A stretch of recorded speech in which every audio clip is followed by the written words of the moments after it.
Hello everyone, स्वागत है आप सबका आपके अपने चैनल SSC-UPSC-PDF.com पे।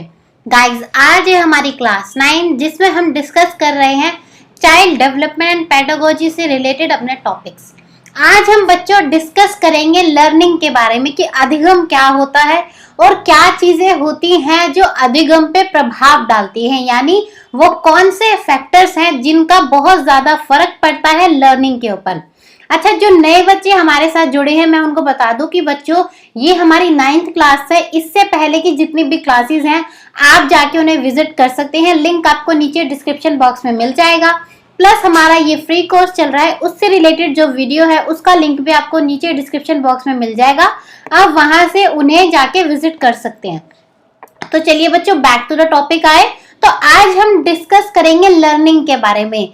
अब आप सबको पता है, देखो आप जो स्टेम प्रोसेस कर रहे हो, अब जो मैं आपको पढ़ा रही हूँ वो क्या हो रहा है, आपकी लर्निंग हो रही है। तो यहाँ से आपको एक चीज ध्यान रखनी है बच्चों की जो चीजें हम किताबों में पढ़ते हैं, बुक से पढ़ते हैं, सिर्फ वो ही लर्निंग, वो ही अधिगम नहीं होता है। लर्निंग में बहुत सारी चीजें आती हैं, जैसे आपने कोई घर का काम करना सीखा वो भी आपकी लर्निंग है। आप कहीं बाहर आ रहे हैं, कहीं बाहर जा रहे हैं, अपने आप जा रहे हैं, तो वो भी आपकी एक लर्निंग है। मतलब कि एनवायरनमेंट में आप जितनी भी चीजें करते हैं हर एक चीज आपकी लर्निंग का पार्ट होता है। सिर्फ और सिर्फ जो हमारे टेक्स्ट बुक है वो ही सिर्फ लर्निंग नहीं होती है, तो ये चीज आपको अच्छे से समझनी है। तो आज हम डिस्कस करेंगे यही कि सबसे पहले लर्निंग का मतलब क्या है, लर्निंग क्या होता है और कौन कौन सी चीजें हैं जो लर्निंग के ऊपर प्रभाव डालती हैं, जिनकी वजह से या तो हमारी लर्निंग और ज्यादा बेहतर हो सकती है या फिर और ज्यादा उसमें जो है कमी आ सकती है। तो चलिए बच्चों डिस्कस करते हैं और स्टार्ट करते हैं आज की क्लास। अभी बच्चों मैंने आपको क्या बताया कि लर्निंग क्या है, जो भी चीजें हम सीख रहे हैं सारी चीजें आती हैं लर्निंग के अंदर। साथ ही में बच्चों लर्निंग को बोला जाता है कि हम जो चीजें सीखते हैं, जो चीजें हम एक्सपीरियंस यानी कि अनुभव करते हैं, उनकी वजह से हमारे बिहेवियर में अगर कोई चेंज आए, हमारे अंदर कोई चेंज आए, उसको लर्निंग बोला जाता है। तो आपको याद रखना है कि learning is a relatively temporary change in our behaviour. जो टेम्परेरी चेंज आता है हमारे व्यवहार के अंदर उसको बोलते हैं हम लर्निंग। अब लर्निंग बच्चों कैसे होती है, या तो हम एनवायरनमेंट से अपने इंटरेक्ट करेंगे उसकी वजह से लर्निंग होती है, या फिर हम आपस में बातचीत कर रहे हैं उसकी वजह से लर्निंग होती है। अब देखो क्या होता है, आप जाते हो स्कूल में, आपका एक ग्रुप होगा, स्टूडेंट्स का एक ग्रुप होगा, आपकी टीचर्स का एक ग्रुप होगा, तो वहां पे भी आप आपस में देखो इंटरेक्ट करोगे, लोगों से इंटरेक्ट करोगे, एनवायरनमेंट से इंटरेक्ट करोगे, तो आपके अंदर कुछ ना कुछ चेंजेस आएंगे, आपके बिहेवियर में चेंजेस आएंगे, आपकी पर्सनालिटी में चेंजेस आएंगे। तो हर एक चीज बच्चों अधिगम यानी कि लर्निंग का पार्ट होती है, हर एक चीज आप सीखते हैं। तो यहाँ से आपको ये चीज क्लियर करनी है कि ये एक तरीके से चेंज होता है जो कि हमारे बिहेवियर में आता है। और ये बिहेवियर में चेंज हमारे कैसे आता है, क्योंकि हम अपने एनवायरनमेंट से इंटरेक्ट करते हैं और उनसे वहां से हम एक्सपीरियंस इकट्ठे करते हैं, तो उनकी वजह से हमारे अंदर चेंजेस आते हैं और वो ही होती है बच्चों हमारी लर्निंग। तो यहाँ से आपको ये कॉन्सेप्ट क्लियर है। अगर बच्चों क्लियर है तो कमेंट बॉक्स में मुझे जरूर आंसर करना, ठीक है। अब हम बात करेंगे बच्चों, हमने समझ लिया कि लर्निंग क्या होता है, कि लर्निंग हमारे बिहेवियर में चेंज है। अब हम बात करेंगे कि इसकी कैरेक्टरिस्टिक्स क्या होते हैं, यानी लर्निंग के अंदर क्या क्या खूबियां हैं, लर्निंग किस प्रकार की होती है, अधिगम कैसा होता है, अब उसके बारे में डिस्कस करेंगे। तो सबसे पहले बच्चों जो हमारा पॉइंट है जो हमें बताता है कि लर्निंग एक प्रोसेस है, यानी कि एक प्रक्रिया है। अब ये एक प्रोसेस कैसे है, अब आप जो भी चीज बच्चों सीख रहे हो वो एक तरीके से प्रोसेस में चलती है। ये तो नहीं हुआ ना कि आपने कोई चीज देखी और देखते ही आपको कोई चीज लर्न हो गई, या फिर आपने कोई काम करना चाहा, आप चाहती हो कि आपको जो है सपोज कोई डिश बनानी आ जाए, तो आप क्या उस डिश को सीखोगे और आपको देखते ही वो चीज बनानी आ जाएगी? नहीं, आप एक प्रोसेस, एक प्रक्रिया के थ्रू उसे सीखेंगे। तो यानी कि लर्निंग एक प्रक्रिया है जिस प्रोसेस को पूरा करके हम किसी भी चीज को सीखते हैं। तो ठीक है, यहां से आपको क्लियर हुआ कि इट इज अ प्रोसेस। इसके बाद बच्चों लर्निंग जो है वो गोल ओरिएंटेड है, यानी कि हम कोई भी चीज क्यों सीखते हैं, बिना वजह कोई भी चीज सीखी नहीं जाती। हमारे पास एक ना एक गोल होता है। अब आप पढ़ रहे हैं तो आपका गोल क्या है कि आपको अपना टीचिंग रिलेटेड जो भी एग्जाम है, चाहे आपका सी टेट हो, यूपी टेट हो, कोई भी टेट हो, या फिर आपका पीआरटी लेवल का एग्जाम है, वो क्लियर करने के लिए आप पढ़ रहे हैं। तो आपका एक गोल सेट है और उस गोल को पूरा करने के लिए आप लर्निंग कर रहे हैं। तो यानी कि जो अधिगम है वो लक्ष्य उन्मुखी है, यानी कि एक गोल ओरिएंटेड प्रोसेस है। इसके बाद बच्चों जरूरी नहीं है कि अगर आपने कोई चीज सीखी है, आप कोई प्रोसेस कर रहे हैं, तो उसकी वजह से आपके अंदर हमेशा पॉजिटिव चेंजेस ही आएंगे। अब सपोज कि मैं चाहती हूँ कि मैं एक ड्राइंग बनाऊं, अब जरूरी नहीं है कि वो ड्राइंग अच्छी ही बने, वो बेकार भी बन सकती है और वो अच्छी भी बन सकती है। तो यानी कि अधिगम में नकारात्मक चेंजेस भी आ सकते हैं और सकारात्मक भी आ सकते हैं। ये जरूरी नहीं है कि हमेशा हमारी लर्निंग जो है वो पॉजिटिव वे में ही होगी, वो नेगेटिव भी जा सकती है। इसके बाद बच्चों जो लर्निंग है वो एक कंटिन्यूअस प्रोसेस है। जरूरी नहीं है कि आपने सिर्फ एक एज तक ही लर्निंग करी। अब आपने क्या करा, आपने पढ़ाई एक एज तक करी, तो आपके लिए क्या लर्निंग वहीं खत्म हो गई? नहीं, लर्निंग बच्चों प्रोसेस चलता रहता है। जैसे डेवलपमेंट है वो जन्म से लेके मरण तक चलता है, उसी तरीके से बच्चों जो लर्निंग है वो भी वॉर्म टू टॉम चलती है, पूरी लाइफ चलती है। कहते हैं ना सीखने की कोई उम्र नहीं होती, तो वो इसी चीज से बनी है कि सीखने की कोई उम्र नहीं है। ये एक कंटिन्यूअस प्रोसेस है और यूनिवर्सल यानी कि सार्वभौमिक प्रोसेस है जो पूरी दुनिया में एक जैसा ही चलता है। अब ऐसा तो नहीं ना कि इंडिया के लोग लर्निंग कुछ अलग तरीके से करते हैं, अमेरिका के लोगों के लिए लर्निंग का कुछ और मतलब होगा, या फिर हम बात करें जापान के लोगों के लिए लर्निंग का कुछ और मतलब होगा। ऐसा तो नहीं है ना, लर्निंग सबके लिए एक समान रूप होती है, यूनिवर्सल होती है। अब मैंने आपको क्या बताया कि लर्निंग कैसे होती है। जब कोई पर्सन अपने एनवायरनमेंट से इंटरेक्ट करता है, यानी अपने वातावरण में आसपास उनमें जो लोग हैं या फिर वातावरण में एनवायरनमेंट में जो भी चीजें हैं उनके साथ जब इंटरेक्शन करते हैं तो उसी की वजह से हमारी लर्निंग होती है। अब क्या अकेले मैं ऐसे बैठी रहूं तो क्या मेरी कोई लर्निंग हो जाएगी? नहीं, मेरे सामने या तो कोई बुक हो, या फिर मैं कोई काम खुद कर रही हूँ, या फिर मैं किसी से बातें कर रही हूँ, मैं तभी लर्निंग कर सकती हूँ। बिना किसी से इंटरेक्ट किए हुए लर्निंग करना इम्पॉसिबल है। अब चाहे वो आपका इंटरेक्शन किसी लिविंग पर्सन से हो, चाहे बच्चों आपका वो इंटरेक्शन किसी नॉन लिविंग से हो, लेकिन इंटरेक्शन होना मस्ट है आपके लर्निंग प्रोसीजर के लिए। अब लर्निंग में एक और खास बात होती है कि बच्चों आप एक जगह सीखी हुई चीज को दूसरी जगह इस्तेमाल करते हैं। अब आपको याद हो तो मैंने आपको पहले भी आपको एग्जांपल दिया था एक क्लास में कि हम बच्चे को, छोटे बच्चे को नॉर्मली उसके पैर ऐसे ऐसे चला के एक्सरसाइज कराते हैं, लेकिन आगे जाके कहीं ना कहीं उसकी वो लर्निंग काम आती है जब वो साइकिल चलाना सीखते हैं, या फिर हमने कभी साइकिल चलाना सीखी हो तो हमारी वो लर्निंग काम आती है जब हम आगे जाके स्कूटी या बाइक चलाना सीखते हैं, क्योंकि वहां से हमें हैंडल बैलेंस करना आ जाता है। यानी कि एक लर्निंग को आप ट्रांसफर कर सकते हैं, एक जगह से सीखी हुई चीज को आप दूसरी जगह पे जाके जो है बच्चों यूज कर सकते हैं। उससे क्या है, आपकी लर्निंग और बेहतर तरीके से होती है। अब यहाँ पे आपको एक कॉन्सेप्ट समझना है बच्चों, वो होता है अनलर्निंग। अब अनलर्निंग यानी कि अनलहक का मतलब है कि आपने सपोज कोई चीज सीखी है और शायद वो चीज गलत थी और आपको पता चल गया कि हाँ जो चीज मैंने सीखी थी वो गलत थी, तो आप उस गलत चीज को अपने दिमाग से हटा देंगे, मिटा देंगे। उस चीज को बोलते हैं अनलर्निंग। तो बच्चों अनलर्निंग भी है, वो एक लर्निंग ही होती है। कोई भी आपके दिमाग में गलत कॉन्सेप्ट था, आपने उसको अपने माइंड से हटा दिया, तो ये भी एक तरीके की लर्निंग, एक तरीके का अधिगम ही है।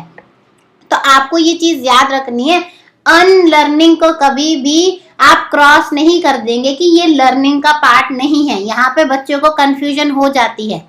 इसके बाद इंडिविजुअल लर्निंग यानी कि हर एक बच्चा अलग अलग सीखता है। अब ऐसा तो नहीं है ना मुझे कोई चीज सीखनी है तो उसके लिए आप सीख लेंगे, या फिर आपको कोई चीज सीखनी है तो मैं सीख लूं तो आपका काम चल जाएगा। अब ऐसा तो नहीं पॉसिबल है ना। हर इंसान को अपने खुद से ही चीजें सीखनी पड़ती हैं, उसके लिए कोई और पर्सन चीजों को नहीं सीख सकता। इसी को बोलते हैं बच्चों इंडिविजुअल लर्निंग, यानी कि जो लर्निंग है वो व्यक्तिगत होती है। अब लर्निंग में एक चीज और है बच्चों, हमारी लर्निंग जो है कहीं ना कहीं थोड़ी बेहतर हो सकती है। अब वो बेहतर कैसे हो सकती है? अगर हमें फैसिलिटेशन, यानी कि अगर हमें किसी की गाइडेंस मिल जाए तो हमारी लर्निंग और बेहतर तरीके से हो सकती है। अब हम क्या करते हैं, हम सेल्फ स्टडी भी कर सकते हैं। लेकिन आप ये क्लास क्यों देख रहे हैं? ताकि आपको एक गाइडेंस मिल जाए कि कैसे पढ़ना है, या फिर टॉपिक्स आपको और बेहतर तरीके से समझ आ चुके, इसलिए आप यहाँ पे पढ़ रहे हैं। तो इसी को बोलेंगे लर्निंग विद फैसिलिटेशन, यानी कि आपको एक सुविधा मिल रही है जिसकी वजह से आपकी लर्निंग और ज्यादा बेहतर हो सकती है। अब मैंने आपको क्या बताया था कि लर्निंग जो है वह इंडिविजुअल होती है, लेकिन ये एक सामाजिक प्रक्रिया यानी कि एक सोशल एक्टिविटी भी है। क्योंकि मैंने आपको क्या बताया कि लर्निंग कब होती है? जब हम एनवायरनमेंट में पार्ट लेते हैं, यानी हम सोसाइटी में पार्ट लेते हैं। अकेले रहकर कोई भी पर्सन लर्निंग नहीं कर सकता, इसलिए लर्निंग जो है वो एक सामाजिक प्रक्रिया है। तो हमने यहाँ से लर्निंग के बारे में क्या क्या कैरेक्टरिस्टिक सीखे, क्या क्या विशेषताएं पढ़ी कि लर्निंग एक प्रोसेस है, लर्निंग जो है गोल ओरिएंटेड होता है, लर्निंग की वजह से नेगेटिव और पॉजिटिव दोनों तरीके के चेंजेस आ सकते हैं, लर्निंग एक कंटिन्यूअस प्रोसेस है जो कि सारे यूनिवर्सल में एक बराबर होता है, लर्निंग का एक पार्ट अनलर्निंग भी है। इसके बाद लर्निंग होती है जब हम सोसाइटी में इंटरैक्ट करते हैं, इसी के वजह से लर्निंग को सोशल एक्टिविटी भी कहा जाता है। और हर पर्सन को व्यक्तिगत यानी कि इंडिविजुअल लर्निंग करनी होती है और अपने लर्निंग को बेहतर वो बना सकता है फैसिलिटेशन यानी कि कोई गाइडेंस के साथ। और अगर हमने कोई लर्निंग कर ली है तो उसके बाद हम अपनी उस लर्निंग का यूज कहीं और भी कर सकते हैं ताकि हमारी लर्निंग और बेहतरी से कर सके। यहाँ पे आपके सारे कॉन्सेप्ट क्लियर है बच्चों। लर्निंग के आपको कैरेक्टरिस्टिक से याद रखने हैं क्योंकि यहाँ से क्वेश्चंस एग्जाम में बन के आते हैं। अब बच्चों हम पढ़ेंगे कि वो कौन सी चीजें हैं जो हमारे लर्निंग पे यानी अधिगम पे प्रभाव डालती हैं, जहां से आपको बहुत ज्यादा क्वेश्चन जो है एग्जाम में देखने के लिए मिलेंगे। तो सबसे पहले बच्चों बात करेंगे कि लर्निंग पे जो फर्क पड़ता है वो 3 वजह से पड़ता है। अब वो कौन सी वजह है? पहला है लर्नर, यानी कि जो सीख रहा है, यानी कि जैसे अगर आप पढ़ रहे हैं तो आप लर्नर है, तो यानी कि लर्नर की वजह से भी लर्निंग पे प्रभाव पड़ता है। दूसरा है बच्चों लर्निंग एक्सपीरियंस, यानी कि किस प्रोसेस के थ्रू कैसे आप किसी चीज को पढ़ रहे हैं, सीख रहे हैं, वो भी हमारी लर्निंग पे प्रभाव डालती है। तीसरा है बच्चों लर्निंग मटेरियल, यानी कि आप किस चीज का यूज करके या फिर किसके थ्रू आप पढ़ रहे हैं, उस चीज का भी फर्क बहुत पड़ता है हमारी लर्निंग के ऊपर। तो अब हम इन्हीं तीनों को अच्छे से डिस्कस करेंगे कि लर्नर के अंदर कौन सी चीजें आती हैं, लर्निंग एक्सपीरियंस के अंदर कौन सी चीजें आती हैं और लर्निंग मटेरियल के अंदर कौन कौन सी चीजें आती हैं जिनसे हमारे अधिगम पर फर्क पड़ता है।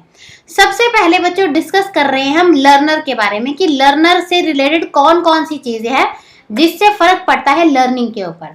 सबसे पहले बच्चों जो पॉइंट है वो है फिजिकल एंड मेंटल हेल्थ, यानी कि अगर जो लर्नर है, जो पर्सन सीख रहा है, उसकी अगर फिजिकल हेल्थ या फिर मेंटल हेल्थ ठीक नहीं है तो वो लर्निंग नहीं कर पाएगा। अब आप मुझे बताइए कि अगर आपकी तबीयत ठीक है तभी आप लर्निंग कर सकते हैं। अगर आपको मान लो तबीयत खराब है, बुखार है, स्टोमक है, हेडेक है, कुछ भी है, तो क्या आप अच्छे से कोई भी चीज सीख पाएंगे? नहीं। अगर आप मेंटली डिस्टर्ब हैं, मतलब आप अच्छा फील नहीं कर रहे, आप थोड़ा सा डिप्रेशन में महसूस कर रहे, तो क्या आप लर्निंग कर पाएंगे? नहीं। तो यानी कि लर्निंग करने के लिए एक लर्नर का यानी कि जो सीख रहा है उसका शारीरिक और जो मानसिक स्वास्थ्य है वो ठीक होना चाहिए, तभी लर्निंग अच्छे से हो पाएगी। इसके बाद बच्चों पॉइंट है गोल्स ऑफ लाइफ, यानी कि अगर हमें लर्निंग करनी है तो उसके लिए हमारा कोई उद्देश्य, कोई लक्ष्य होना चाहिए। बिना उद्देश्य, बिना लक्ष्य के कोई लर्निंग नहीं होती है। अगर हमारे पास कोई एम ही नहीं है तो क्या लर्निंग? अगर मुझे ये ही नहीं पता कि मैं लाइफ में क्या करना चाहती हूँ तो मैं क्या लर्निंग करूंगी? मेरी लाइफ तो एकदम ब्लैंक है, एमलेस है। तो इसलिए हमारे पास कुछ ना कुछ गोल्स होने चाहिए जिनके थ्रू हम लर्निंग करते हैं। तो अगर एक पर्सन, एक लर्नर जिसके पास गोल्स हैं, वो कहीं ना कहीं बेहतर तरीके से लर्निंग कर पाएगा। अब वो क्यों बेहतर तरीके से लर्निंग कर पाएगा? क्योंकि अगर मेरे पास गोल्स हैं लाइफ में, मेरे पास कोई लक्ष्य है, तो हमेशा मैं उसको पूरा करने के लिए मोटिवेटेड रहूंगी। मैं आकांक्षा रहेगी मेरे अंदर कि हाँ, मुझे उस चीज को पूरा करना है। क्योंकि बच्चों, अगर मेरा मन ही नहीं है पढ़ने का, अगर मैं मोटिवेटेड ही फील नहीं कर रही, तो मैं क्या सीख सकती हूँ? अगर मैं आपके सामने आपकी क्लास ओपन करके दे दूँ लेकिन आपके अंदर मन ही नहीं है पढ़ने का, आपका मोटिव ही नहीं है, कुछ मोटिवेशन ही नहीं है, तो क्या आप लर्निंग कर पाएंगे? क्या आपको मेरी पढ़ाई हुई क्लास समझ आएगी? नहीं आएगी। तो इसलिए मोटिवेशन होना बहुत जरूरी है लर्निंग के लिए। इसके बाद बच्चों, फर्क लर्नर की पोटेंशियल यानी कि क्षमता से भी पड़ता है।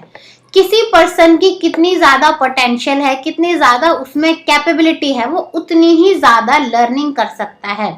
अगर मेरा पोटेंशियल सिर्फ इतना है कि मैं सिर्फ 2 पेज ही ढंग से पढ़ सकती हूँ, मैं उन्हीं को सीख सकती हूँ, लेकिन वहीं एक दूसरे बच्चे का पोटेंशियल है कि वो एक दिन में 10 पेज यानी कि 10 कॉन्सेप्ट से गो थ्रू करके उन्हें समझ सकता है। तो यानी कि एक लर्नर के पोटेंशियल यानी कि उसकी क्षमता पे बहुत फर्क पड़ता है कि कितने बेहतर तरीके से उसकी लर्निंग हो पाएगी। इसके बाद बच्चों पॉइंट आता है रेडीनेस। रेडीनेस का मतलब है कि आप किसी चीज को करने के लिए कितने तैयार हैं। सेम उसी तरीके से कि अगर आप मोटिवेटेड हैं तो आप किसी चीज को सीखने के लिए तैयार होंगे।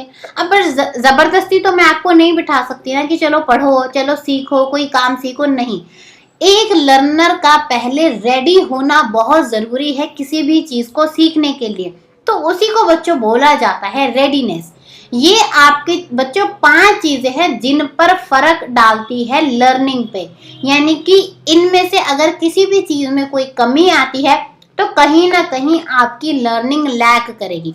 अब बच्चों डिस्कस करेंगे कुछ फैक्टर्स लर्निंग एक्सपीरियंस से रिलेटेड, यानी कि जिस प्रोसेस के थ्रू आप पढ़ रहे हैं, आप कोई चीज सीख रहे हैं, उनकी वजह से कैसे फर्क पड़ता है लर्निंग के ऊपर।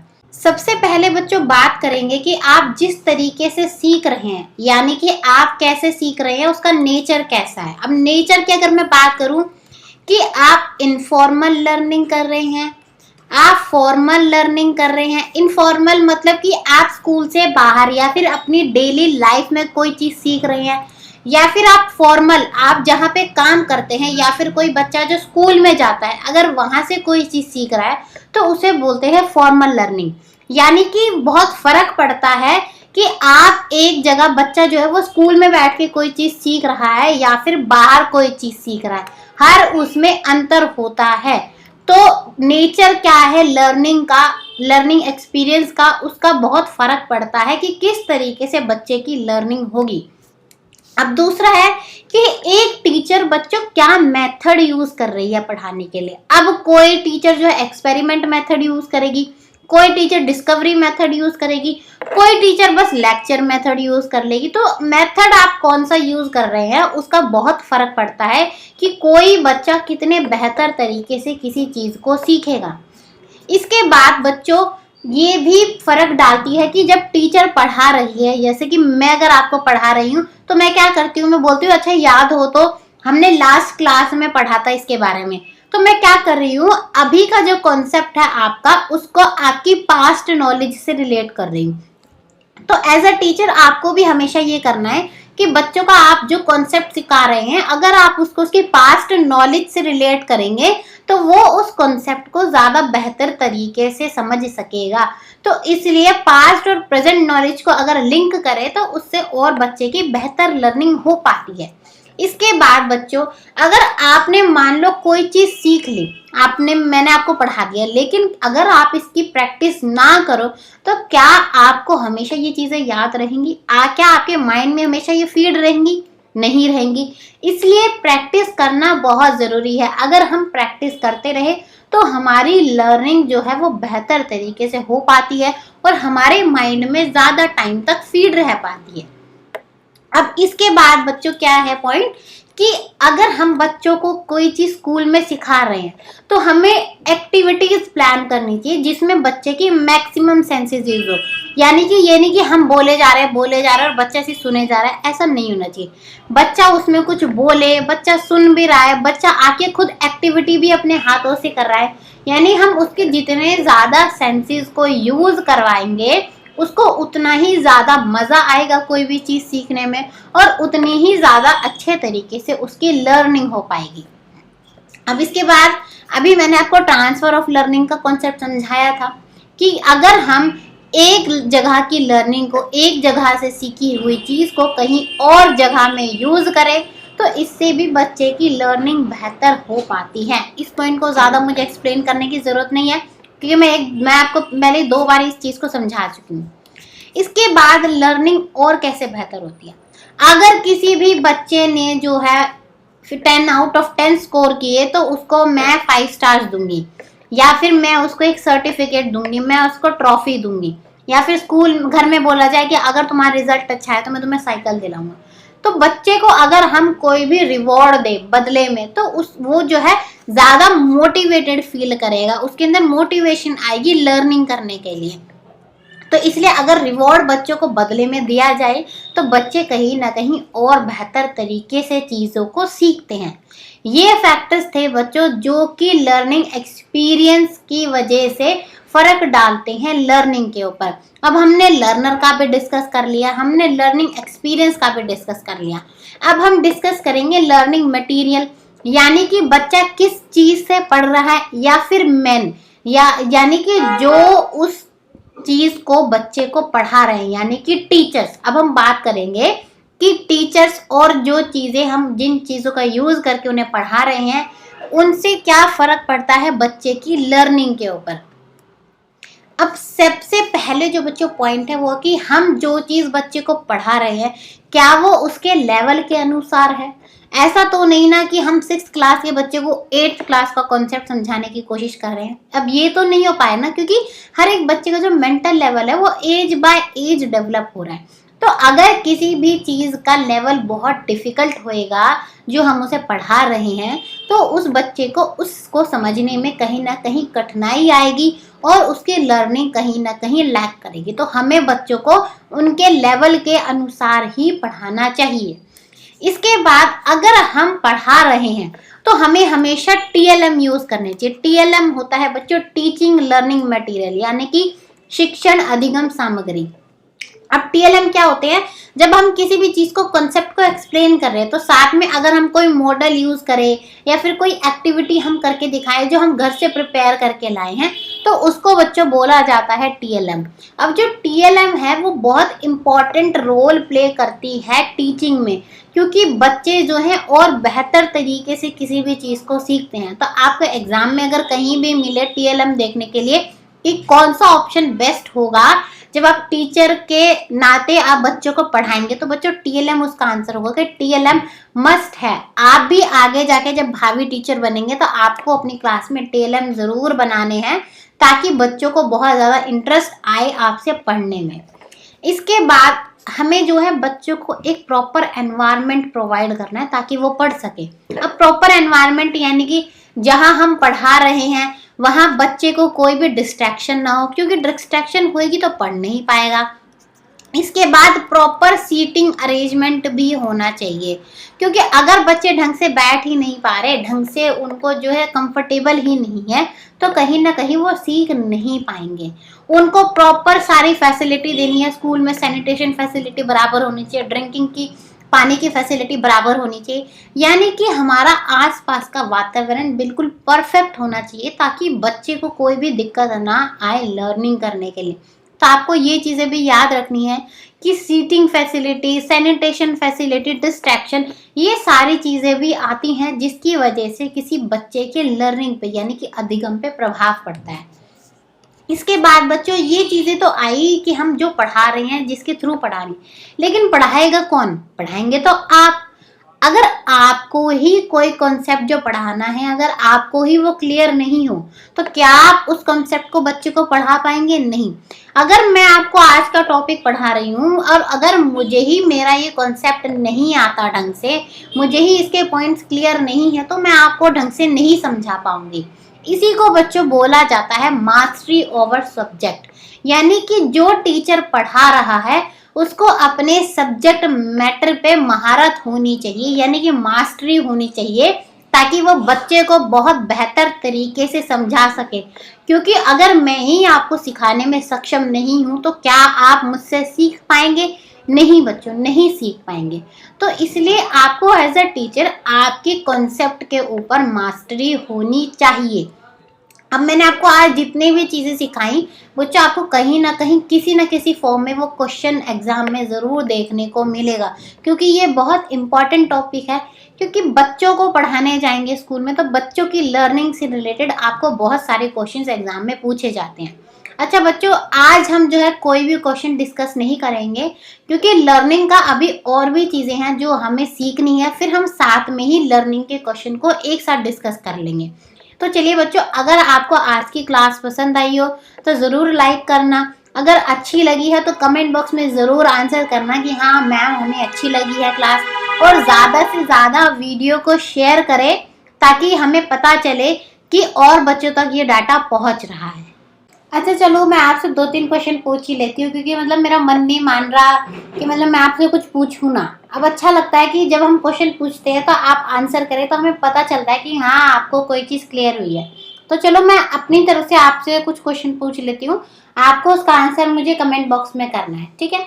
सबसे पहला क्वेश्चन आपके लिए है कि कोई बच्चा लर्निंग कब करेगा? ठीक है, पहला आपका ऑप्शन है ऑप्शन ए कि जब उसे पता हो कि उसके पीछे लर्निंग का एम क्या है, यानी कि वो सीख क्यों रहा है। ऑप्शन बी है कि उसको पेरेंट्स ने बोला है कि तुम्हें ये चीज सीखनी है। ऑप्शन सी है कि उसका टेस्ट है वो इसलिए सीख रहा है। या फिर ऑप्शन डी ये है कि वो रेडी है लर्न करने के लिए। तो इसमें से सबसे करेक्ट ऑप्शन क्या है कि कोई बच्चा कैसे कब सीखेगा? या तो उसे पता है कि क्यों लर्न कर रहा है, या फिर उसके पेरेंट्स ने बोला ये टेस्ट है, या फिर वो खुद तैयार है लर्निंग के लिए। पहला क्वेश्चन ये है आपके लिए, आप आंसर करेंगे कमेंट बॉक्स में। क्वेश्चन नंबर 2 है बच्चों आपके लिए कि आप बताना, मैं आपको ना 4 ऑप्शन दूंगी कि कौन सा ऑप्शन गलत है कि कोई चाइल्ड लर्न कैसे करता है। ठीक है, कौन सा ऑप्शन गलत है आपको ये बताना है। ऑप्शन ए है कि बच्चा सिर्फ क्लास में सीखता है। ठीक है, ऑप्शन बी है आपका कि जब बच्चा सीखने के लिए तैयार होता है।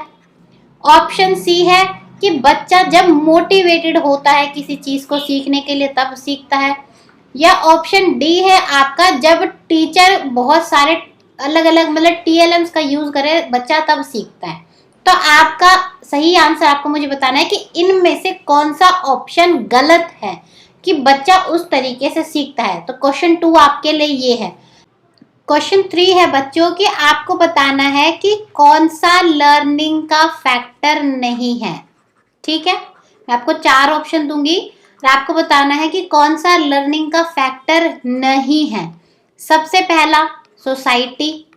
ठीक है, ऑप्शन बी है आपका टीचर। ऑप्शन सी है आपका मोटिवेशन। ऑप्शन डी है आपके लिए फ्रेंडशिप। यानी कि इन चारों में से आपको बताना है वो कौन सा ऑप्शन है जिसका लर्निंग के ऊपर कोई फर्क नहीं पड़ता है। आपको इन तीनों क्वेश्चन के आंसर मुझे कमेंट बॉक्स में करने हैं और मैं देखूंगी कि किसको आज की क्लास जो है क्लियर हुई है मुझे, क्योंकि इससे पता चल जाएगा कि किसको क्लियर है। तो चलिए बच्चों, अब मिलेंगे हम नेक्स्ट सेशन में, तब तक के लिए thank you and good bye.